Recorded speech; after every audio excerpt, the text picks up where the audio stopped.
Good morning. मैं हूं doctor Rajinikanth और आपका ब्रजेश सर।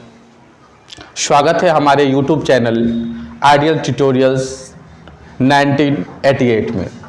आज हम एक चैप्टर शुरू कर रहे हैं जिसका नाम है नरेशन। यह जो नरेशन वर्ड है यह बना है नैरेट से, और नैरेट का मतलब होता है कथन, जो हम बोलते हैं, यानी स्पीच। नैरेट का मतलब भी कथन और स्पीच का भी मतलब कथन। जो स्पीच है, इसी स्पीच को हम दो भागों में बांटते हैं। एक को कहते हैं डायरेक्ट स्पीच और दूसरे को कहते हैं indirect speech.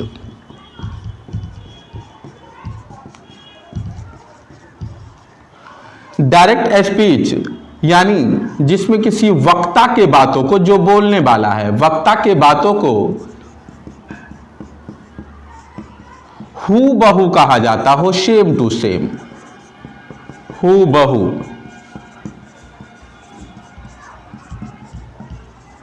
Same to same. जब किसी वक्ता की बातों को हम सेम टू सेम कहेंगे या लिखेंगे तो वो डायरेक्ट स्पीच होता है। और जब किसी वक्ता के बातों को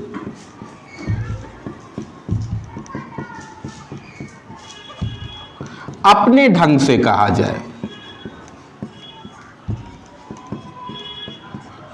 अपने ढंग से कहा जाए, तो उसको इनडायरेक्ट स्पीच कहते हैं। जैसे हम एक एग्जाम्पल देखते हैं, लिखते हैं he said to me, comma inverted comma, you are my friend. और एक सेंटेंस हम लिखते हैं he told me that I was his friend. तो जो सेंटेंस नंबर ए है, he said to me you are my friend, तो इसमें जो यू आर माई फ्रेंड है, वक्ता ने, उसने जो कहा उसको हम सेम टू सेम लिख दिए हैं इन्वर्टेड कॉमा के अंदर। तो जिसमें वक्ता की बातों को सेम टू सेम लिखा जाए, ये डायरेक्ट स्पीच होता है। यानी कि जो पहला सेंटेंस है वो सेंटेंस हमारा डायरेक्ट स्पीच है। जो दूसरा सेंटेंस है, सेंटेंस नंबर बी से कर देते हैं, he told me that I was his friend. यहां पे कहा गया कि तुम मेरे दोस्त हो, लेकिन उसी के बातों को जब हमने अपने तरीका से कहा कि मैं उसका दोस्त था, तो जब वक्ता के बातों को अपने ढंग से कहा गया तब इसे कहा जाएगा इनडायरेक्ट स्पीच।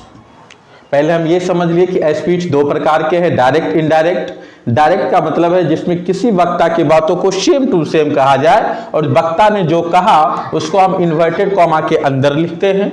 और जब उसी को अपने ढंग से कहते हैं, वक्ता की बातों को अपने ढंग से जब कहा जाए तो उसको इनडायरेक्ट स्पीच कहते हैं। फिर हम आगे बढ़ते हैं।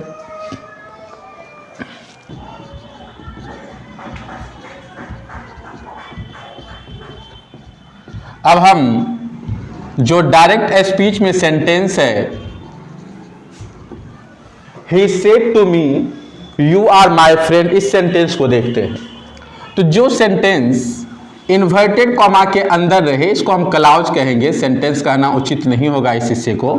यू आर माई फ्रेंड यानी जो इन्वर्टेड कॉमा के अंदर रहता है उसको हम कहते हैं reporting speech, reporting speech.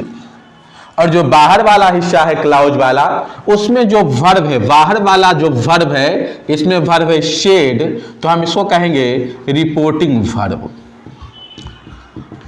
Reporting verb काफी महत्वपूर्ण होता है इसको पहचानना कि रिपोर्टिंग वर्ब और रिपोर्टिंग स्पीच। जो रिपोर्टिंग स्पीच होगा उसमें 5 तरह के प्रायः सेंटेंस रह सकते हैं। सबसे पहला सेंटेंस यानी जी यहाँ पे है रिपोर्टिंग स्पीच में, इसमें पहला असर्टिव हो सकता है, असर्टिव सेंटेंस, जिसमें पहले सब्जेक्ट होता है, फिर वर्ब होता है, फिर कोई अदर वर्ड जुटा रहेगा और अंत में फुल स्टॉप होगा। ऐसा ही सेंटेंस कहलाता है असर्टिव सेंटेंस। दूसरा, इसमें इंटेरोगेटिव सेंटेंस हो सकता है। इंटेरोगेटिव सेंटेंस जो दो प्रकार के होते हैं, प्रायः इसके पहले एक्जुलरी वर्ब आते हैं, एक्जुलरी वर्ब, तब सब्जेक्ट, तब अदर वर्ड, अंतिम नोट ऑफ इंट्रोगेशन। इससे पहले WH वर्ड भी जुटा रह सकता है। जब एक्जुलरी वर्ब से शुरू होगा तो वो यस नो इंट्रोगेटिव होता है, जो WH से शुरू होगा वो WH इंट्रोगेटिव होता है। तीसरा, इसमें इंपरेटिव सेंटेंस रह सकते हैं, इंपेरेटिव, वैसा सेंटेंस जिसमें order, command, instruct, suggest, request, forward, advice का बोध होता है, वो इंपरेटिव होता है। चौथा, इसमें ऑपरेटिव सेंटेंस हो सकते हैं जिससे विश का बोध होता है, विश, प्रे, ब्लेस, बून और कर्ज का। पांचवा, एक्सक्लामेटरी सेंटेंस, एक्सक्लामेटरी सेंटेंस जिससे हर्ष, उल्लास, खुशी इत्यादि का बोध होता है। क्योंकि सबका इनडायरेक्ट स्पीच अलग अलग होता है, एसर्टिव का अलग रूल होता है, इंट्रोगेटिव में अलग है, इंपरेटिव, ऑपरेटिव, एक्सक्लेमेटिव में सब अलग अलग है, लेकिन प्रायः इसी पांचों में से किसी प्रकार के सेंटेंस रहेंगे रिपोर्टेड स्पीच में। यदि हम रिपोर्टिंग वर्ब की बात करें तो रिपोर्टिंग वर्ब प्रायः या तो प्रेजेंट टेंस में रहेंगे, प्रेजेंट टेंस में भी अधिकांशतः या तो से रहेगा या सेज रहेगा। दूसरा, पास्ट टेंस में रह सकते हैं, पास्ट टेंस में वर्ब का दूसरा रूप आता है यानी शेड रहेगा। तीसरा, वह फ्यूचर टेंस में भी हो सकता है, फ्यूचर टेंस, इसमें सबसे पहले शैल या विल लगा रहेगा, इसके साथ रहेगा से। तो जब भी हम कोई नरेशन बनाएंगे डायरेक्ट इनडायरेक्ट स्पीच, तो सबसे पहला हम देखेंगे कि रिपोर्टिंग वर्ब कौन सा टेंस में है और रिपोर्टिंग स्पीच किस सेंटेंस में है। यदि ये दोनों हम पहचान लेते हैं तो इसको बनाना काफ़ी आसान होता है। इसकी ट्रिक भी है जिसको मैं आगे बतलाऊंगा सारे सेंटेंस का अलग अलग पढ़ने के बाद। अब हम एक टेबल देखते हैं जो आप लोग को पहले से पता होगा, कई बार पढ़े होंगे। हमने एक तरफ लिखा है पर्सन, जो 3 प्रकार के होते हैं, first person, second person, third person. अगला कॉलम में हमने लिखा सब्जेक्टिव केस, दूसरा में हमने लिखा पॉजिटिव केस और तीसरा है ऑब्जेक्टिव केस। जो पॉजिटिव केस है इसको पुनः हम 2 भागों में बांट देंगे, एक को कहेंगे पॉजिटिव एडजेक्टिव और एक को कहेंगे पॉजिटिव प्रोनाउन। अब जब सब्जेक्टिव केस है तो फर्स्ट पर्सन में होता है आई और वी, सेकेंड पर्सन में होता है यू और थर्ड पर्सन में ही, सी, इट, दे। तो आई का एडजेक्टिव होता है माई, प्रोनाउन होता है माइन और ऑब्जेक्टिव होता है मी। वी का एडजेक्टिव होता है आवर, प्रोनाउन होता है आवर्स, ऑब्जेक्टिव होता है अस। यू का एडजेक्टिव होगा योर, प्रोनाउन होगा योर्स और ऑब्जेक्टिव होगा यू। ही का एडजेक्टिव होता है हिज, प्रोनाउन होता है हिज और ऑब्जेक्टिव होता है हिम। सी का एडजेक्टिव हर, प्रोनाउन होगा हर्ष और ऑब्जेक्टिव होगा हर। इट का एडजेक्टिव होता है इट्स, इसका प्रोनाउन नहीं होता है और ऑब्जेक्टिव होता है इट। दे का एडजेक्टिव होता है देयर, प्रोनाउन होता है देयर्स और ऑब्जेक्टिव होता है दे। यह टेबल डायरेक्ट इनडायरेक्ट स्पीच पढ़ने में बहुत उपयोगी है। यदि हमको पता रहता है कि कौन सा केस है, कौन पर्सन है, तो हम आसानी से डायरेक्ट से इनडायरेक्ट स्पीच में बदल सकते हैं। अब हम आगे कुछ बेसिक रूल्स को देखते हैं। डायरेक्ट इनडायरेक्ट स्पीच बनाने में 3 बेसिक रूल है। सबसे पहला रूल है कि यदि रिपोर्टिंग वर्ब जो बाहर वाला वर्ब रहता है वो या तो प्रेजेंट टेंस में यानी कि से या सेज रहेगा, V1 या V5 रहेगा, या फिर फ्यूचर टेंस में हो यानी शैल या विल के साथ V1, शैल या विल के साथ से लगा रहेगा। अगर प्रेजेंट या फ्यूचर टेंस में हो तो जो रिपोर्टिंग स्पीच होता है इन्वर्टेड कॉमा के अंदर वाला, उसका वर्ब नहीं बदलेंगे। यानी प्रेजेंट में वर्ब रहेगा तो उसको प्रेजेंट में ही लिखना है, वर्ब को बदलना नहीं है। लेकिन यदि रिपोर्टिंग वर्ब पास्ट टेंस में रहेगा यानी सेड रहेगा, तो जो रिपोर्टिंग स्पीच है इन्वर्टेड कॉमा के अंदर वाला सेंटेंस, उसका जो वर्ब है वो बदल जाएगा, यानी यदि पास्ट रहेगा तो उधर वाला भी पास्ट होगा, क्योंकि रूल कहता है कि पहली क्रिया पास्ट बराबर सारी क्रिया पास्ट। और तीसरा जो सबसे महत्वपूर्ण रूल है, जो इसमें सबसे अहम भूमिका निभाता है, उसको हम लोग याद रखेंगे, सन बटे 123। 123 बेटा, सन बटे 123। यहां जो एस है इसका मतलब होता है सब्जेक्ट, जो ओ है उसका मतलब होता है ऑब्जेक्ट, और जो एन है इसका मतलब होता है नो चेंज। एन का मतलब नो चेंज। और नीचे जो 1 2 3 है ये पर्सन को बतलाता है, यानी एक का मतलब हुआ फर्स्ट पर्सन, 2 का मतलब हुआ सेकेंड पर्सन, 3 का मतलब हुआ थर्ड पर्सन। मतलब फर्स्ट पर्सन सब्जेक्ट के अनुसार बदलेगा, सेकेंड पर्सन ऑब्जेक्ट के अनुसार बदलेगा, और थर्ड पर्सन नो चेंज नहीं बदलेगा। यानी कि रिपोर्टेड स्पीच के अंदर हमको देखना है कि फर्स्ट पर्सन है कि सेकेंड पर्सन है कि थर्ड पर्सन है। तो यदि फर्स्ट पर्सन रहता है तो जो बाहर क्लाउज है उसके सब्जेक्ट के अनुसार बदल जाएंगे, जो सेकेंड पर्सन है वो ऑब्जेक्ट के अनुसार बदल जाएंगे, जो थर्ड पर्सन है वो बदलते नहीं, वो चेंज नहीं होते हैं। आगे हम देखते हैं कुछ एग्जाम्पल्स। अब हम देखते हैं कि रिपोर्टिंग स्पीच में यदि असर्टिव सेंटेंस रहे, असर्टिव मतलब पहले सब्जेक्ट, तब रहेगा वर्ब, तब कुछ अदर वर्ड जुटा रहेगा और फुल स्टॉप रहेगा, इसी को हम कहते हैं असर्टिव सेंटेंस। तो रिपोर्टिंग स्पीच में रहेगा असर्टिव सेंटेंस, और जो रिपोर्टिंग वर्ब है उसमें या तो प्रेजेंट टेंस वाला रहेगा या फ्यूचर वाला रहेगा। प्रेजेंट यानी से या सेज रहेगा, हैव हैज प्लस सेड भी कभी कभी मिल जाएगा, और फ्यूचर में सेल या विल प्लस से रहेगा। जैसे में एग्जांपल देखते हैं, he says comma inverted comma I am reading my book. इसमें जो वर्ब है सेज वो प्रेजेंट टेंस है। और रिपोर्टिंग स्पीच की बात करें तो रिपोर्टिंग स्पीच है I am reading my book, जिसमें पहले सब्जेक्ट आया है, फिर वर्ब आया है, फिर अदर वर्ब आया है, यानी कि यह है असर्टिव सेंटेंस। इसको जब चेंज करना होगा, इनडायरेक्ट में बदलेंगे, तो जब से रहेगा तो से को हम से ही छोड़ देंगे, लेकिन यदि सेज रहेगा तो सेज को भी हम सेज ही लिखेंगे। परंतु यदि से के साथ टू रहे तब हम इसको टेल में बदलेंगे, और यदि सेज के साथ टू रहेगा तब हम इसको टेल्स में बदलेंगे। और जो इन्वर्टेड कॉमा रहता है, इन्वर्टेड कॉमा, इसके बदले हम दैट लिखेंगे, और शेष रूल वही सन बटे 123, फर्स्ट पर्सन सब्जेक्ट के अनुसार, सेकेंड पर्सन ऑब्जेक्ट के अनुसार, और थर्ड पर्सन नहीं बदलेगा।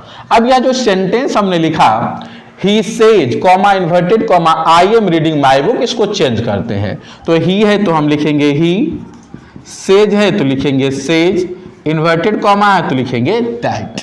अब देखते हैं यह जो आई है ये फर्स्ट पर्सन है, और रूल कहता है कि फर्स्ट पर्सन किसके अनुसार, तो सब्जेक्ट के अनुसार। सब्जेक्ट तो है ही। फिर हमको देखना है कि दोनों एक केस में है या नहीं। अगर एक केस में नहीं होगा तो रिपोर्टिंग स्पीच के अंदर जो केस है उसी केस में उसको लाना होता है। तो आई बदलेगा ही के अनुसार, आई भी सब्जेक्टिव केस, ही भी सब्जेक्टिव केस, तो हम लिख दिए ही। अब आई के साथ एम, लेकिन ही के साथ तो इज लगेगा। रीडिंग है तो लिखेंगे रीडिंग, और माई है फर्स्ट पर्सन, जो बदलेगा सब्जेक्ट के अनुसार, सब्जेक्ट है ही। लेकिन अब केस देखना है, या जो माई है ये तो एडजेक्टिव है, पॉजिटिव एडजेक्टिव है, और ही तो सब्जेक्टिव केस है, इसलिए हमको सी का पॉजिटिव एडजेक्टिव लिखना पड़ेगा। चूंकि माई पॉजिटिव एडजेक्टिव है, इसलिए ही का पॉजिटिव एडजेक्टिव होगा हिज, तो हम लिखेंगे हिज। अब बुक है तो बुक। एक दूसरा हम एग्जाम्पल देखते हैं, हम लिखते हैं she says comma inverted comma I am reading my book. Next example हम लिख रहे हैं कि she says comma inverted comma I am reading my book. अब इसको चेंज करेंगे, सी है तो सी, सेज है तो लिखेंगे सेज, और इन्वर्टेड कॉमा है तो लिखेंगे दैट। अब देखते हैं जो आई है ये फर्स्ट पर्सन है, ये बदलेगा सब्जेक्ट के अनुसार, सब्जेक्ट है सी, आई भी सब्जेक्टिव केस, सी भी सब्जेक्टिव केस, इसलिए हम लिख दिए आई के बदले सी के साथ लेगा इज, रीडिंग है तो लिखेंगे रीडिंग, और माई फर्स्ट पर्सन सब्जेक्ट के अनुसार सब्जेक्ट है सी, लेकिन माई तो एडजेक्टिव है, पॉजिटिव एडजेक्टिव, इसलिए हम सी का भी पॉजिटिव एडजेक्टिव लिखेंगे और सी का पॉजिटिव एडजेक्टिव होगा हर। अब बुक है तो लिख दिए बुक। एक और हम एग्जाम्पल देखते हैं, नेक्स्ट एग्जाम्पल हम लिखते हैं he says to me comma inverted comma you are my brother. हमने लिखा he says to me comma inverted comma you are my brother. अब इसको चेंज करेंगे तो ही है तो लिखेंगे ही, अब सेज टू है तो लिखेंगे टेल्स, मी है तो मी, इन्वर्टेड कॉमा है तो दैट। अब देखते हैं यू है सेकेंड पर्सन, ये बदलेगा ऑब्जेक्ट के अनुसार और ऑब्जेक्ट दिया हुआ है मी, लेकिन यू तो सब्जेक्टिव केस है और मी तो ऑब्जेक्टिव केस है, इसलिए हम मी का ऑब्जेक्टिव केस है तो हम सब्जेक्टिव केस में लिखेंगे आई, और आई के साथ लेगा एम, और माई है फर्स्ट पर्सन, ये बदलेगा सब्जेक्ट के अनुसार, सब्जेक्ट है ही। अब केस देखेंगे, माई तो एडजेक्टिव है लेकिन ही तो सब्जेक्टिव केस है, इसलिए हम ही का भी एडजेक्टिव बनाएंगे तो ही का एडजेक्टिव होता है हिज। अब ब्रदर है तो ब्रदर। यहां एक चीज देखते हैं कि यू तो सब्जेक्टिव केस भी है और ऑब्जेक्टिव केस भी है, तो कंफ्यूजन हो सकता है कि सब्जेक्टिव है या ऑब्जेक्टिव है। तो आसान सा तरीका है कि यदि वर्ब के पहले यू रहता है तब यह होगा सब्जेक्टिव केस, ऐसी होगा, और यदि वर्ब के बाद यू रहता है तो ये होगा ओसी होगा, ऑब्जेक्टिव केस होगा। तो यहां आर है वर्ब, तो आर से पहले यानी वर्ब से पहले यू है यानी कि सब्जेक्टिव केस है, इसलिए हमने लिखा आई। एक और हम एग्जांपल देखते हैं, हम लिखते हैं Radha says to Ram comma inverted comma I help you, I help you. अब देखते हैं राधा है तो राधा, और सेज टू है तो लिखेंगे टेल्स, और राम है तो लिखेंगे राम, इन्वर्टेड कॉमा है तो दैट। अब देखते हैं आई है फर्स्ट पर्सन, किसके अनुसार, सब्जेक्ट के अनुसार, तो सब्जेक्ट है राधा, राधा है लड़की यानी लड़की रहेगी तो शी के अनुसार, लड़का रहेगा तो ही के अनुसार, यानी लड़की का नाम है तो उसको शी के अनुसार बदलना है और लड़का का नाम रहेगा तो ही के अनुसार बदलना है। तो यानी राधा तो लड़की है यानी सी, और आई तो सब्जेक्टिव केस है तो शी भी हो गया सब्जेक्टिव केस, और आई के साथ V1 हेल्प, लेकिन सी के साथ तो हेल्प लेगा V5। अब देखते हैं यू सेकेंड पर्सन ऑब्जेक्ट के अनुसार, ऑब्जेक्ट तो राम, राम है लड़का का नाम यानी ही, लेकिन यहां पे यू जो है वो वर्ब के बाद यानी ऑब्जेक्टिव केस है, वर्ब के बाद यू रहेगा तो ऑब्जेक्टिव केस होगा, तो ही का ऑब्जेक्टिव केस होगा हिम, तो हम लिख देंगे हिम।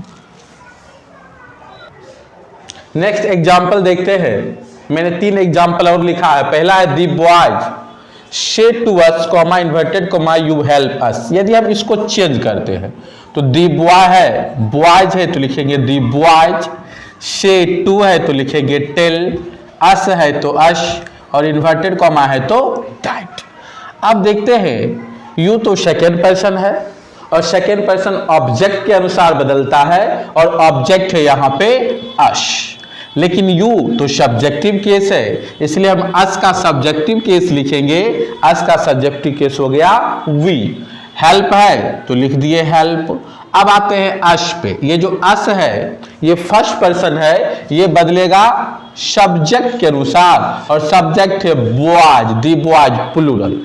जब सिंगुलर रहेगा तब ही या सी के अनुसार, लेकिन जब प्लूरल रहेगा तब इसको दे के अनुसार बदलना है, यानी हम इसको मानेंगे दे।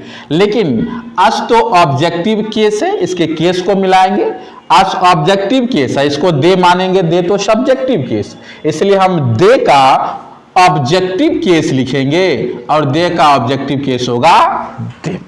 यानी हमने क्या किया, दी बॉयज है दी बॉयज, से टू है तो टेल, अश है तो अश, इन्वर्टेड कॉमा बराबर that. You second person, object के अनुसार, ऑब्जेक्ट है अस, यू है सब्जेक्टिव केस, इसलिए अस का सब्जेक्टिव केस हो गया वी। हेल्प है तो हमने लिखा हेल्प। अब अस फर्स्ट पर्सन है, सब्जेक्ट के अनुसार, सब्जेक्ट है दी बॉयज है प्लूरल, प्लूरल यानी दे, लेकिन यहां तो ऑब्जेक्टिव केस और दे सब्जेक्टिव केस, इसलिए हम दे का ऑब्जेक्टिव केस लिख दिए दे। नेक्स्ट एग्जांपल है, she will tell me I am ready to help you, तो शी है तो शी, विल है तो विल, टेल है तो टेल, मी है तो मी, इन्वर्टेड कॉमा है तो दैट। अब देखते हैं आई तो फर्स्ट पर्सन है, ये बदलेगा सब्जेक्ट के अनुसार, सब्जेक्ट कहां है, बाहर देखना है सी, तो आई भी सब्जेक्टिव केस, सी भी सब्जेक्टिव केस, तो हमने लिखा सी के साथ इज लगेगा, रेडी है तो रेडी, टू हेल्प है तो लिख दिए टू हेल्प। अब आते हैं यू सेकेंड पर्सन, ऑब्जेक्ट के अनुसार, ऑब्जेक्ट है मी, यू अंत में है यानी ऑब्जेक्टिव केस है, और मी पहले से ऑब्जेक्टिव केस में है, तो यू के बदले हो गया मी। एक अंतिम एग्जाम्पल है, मोहन है तो हमने लिखा मोहन, सेज टू है तो हो गया टेल्स, गीता है तो गीता, इन्वर्टेड कॉमा है तो दैट। अब देखते हैं आई को, आई फर्स्ट पर्सन, सब्जेक्ट के अनुसार, सब्जेक्ट मोहन, लड़का का नाम तो ही के साथ is, your second person, object के अनुसार, ऑब्जेक्ट गीता, लड़की यानी सी, लेकिन यहां योर तो एडजेक्टिव है, इसलिए हम गीता यानी सी का एडजेक्टिव लिखेंगे, सी का होगा हर, फ्रेंड है तो लिख दिए फ्रेंड, एंड है तो एंड। अब पुनः है यू सेकेंड पर्सन, किसके अनुसार, तो ऑब्जेक्ट के अनुसार ही, ऑब्जेक्ट है गीता, लड़की यानी सी, लेकिन यहां पे जो यू है वो वर्ब से पहले है यानी सब्जेक्टिव केस है, तो यानी गीता सी खुद सब्जेक्टिव केस है, तो हमने लिख दिया सी के साथ लेगा एज। अब है माई फर्स्ट पर्सन, जो बदलेगा सब्जेक्ट, और सब्जेक्ट है अपना मोहन यानी ही, लेकिन माई तो एडजेक्टिव है, इसलिए हम ही का यानी मोहन यानी ही का एडजेक्टिव लिखेंगे, ही का एडजेक्टिव होता है हिज, और फ्रेंड है तो फ्रेंड। ये मुख्य रूप से हमने देखा रिपोर्टिंग एसपी जब एसर्टिव सेंटेंस में हो और रिपोर्टिंग वर्ब प्रेजेंट या फ्यूचर में हो। तो इस तरह से आपका एसर्टिव सेंटेंस का सारा डायरेक्ट इनडायरेक्ट स्पीच बन जाएगा। आप लोग बुक से, जो ऑक्सफोर्ड करेंट इंग्लिश बुक है, प्राय आप लोगों में से सबके पास होगा ही, ऑक्सफोर्ड करेंट इंग्लिश ग्रामर, इसका आप एक्सरसाइज 73 बनाइएगा। उम्मीद है पूरा बन जाएगा।